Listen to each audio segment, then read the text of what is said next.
La vidéo que vous allez visionner a déjà été publiée le 21 juillet 2017 sur ma première chaîne YouTube. Comme c'est une vidéo qui à mon sens est très importante, j'ai préféré la reposter une nouvelle fois sur ma nouvelle chaîne afin que vous puissiez la voir parce que c'est quand même une mine d'or d'informations. Du coup je vous laisse avec ce petit commentaire et je vous dis bon visionnage.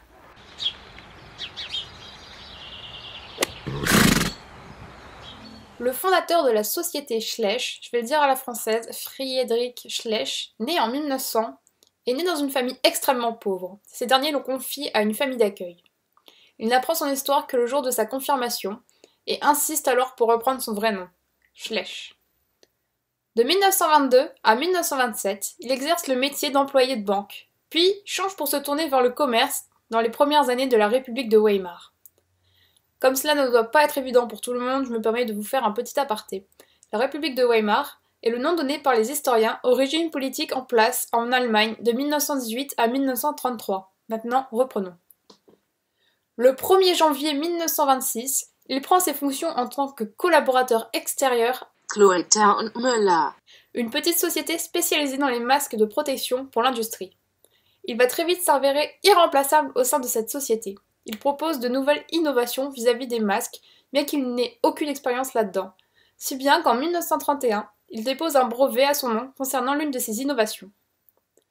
En juillet 1933, le fondateur de Cloetta und Müller, qui est devenu Chlorfabrikate Cloetta und Co. quitte l'entreprise et laisse donc Friedrich Schlecht accéder au poste de directeur. L'année qui suit, il rachète l'entièreté de la société qui devient alors Chlora-Gesellschaft mit beschränkter Haftung für Atemschutzgeräte. Cependant, c'est une période bien sombre pour l'Allemagne, car en effet, le Parti national-socialiste est au pouvoir. Il se laisse convaincre par ses nouvelles doctrines, bien que la politique ne l'ait jamais attiré.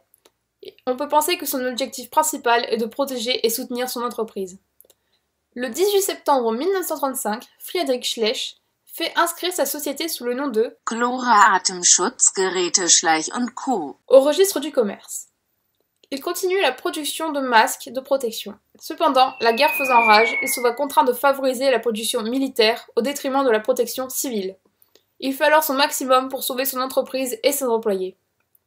Le 20 avril 1945, lorsque les troupes américaines prennent la ville de Schwäbisch Gmünd, qui a été épargnée par les bombes et les grenades, les habitants n'opposent aucune résistance. Cependant, même si son entreprise n'a subi aucun dégât, il voit son rêve entrepreneurial voler en fumée. En effet, comme tous les industriels ayant poursuivi leurs activités jusqu'à la fin de la guerre, Friedrich Schlecht est d'abord arrêté par les Alliés et doit ensuite se soumettre à une procédure de dénazification. Son passage devant le tribunal est une telle épreuve qu'il se fait une promesse que si un jour il devait créer une nouvelle entreprise, jamais il ne fabriquerait quelque chose susceptible de servir à des fins militaires. L'autorisation de continuer son activité obtenue, il commence à reconstruire son entreprise. Les Alliés ont saisi tous les composants servant à fabriquer des masques, et n'ont laissé que des résidus de velours. Cependant, le velours ne répare ni les routes ni les maisons. Il ne peut servir qu'à jouer.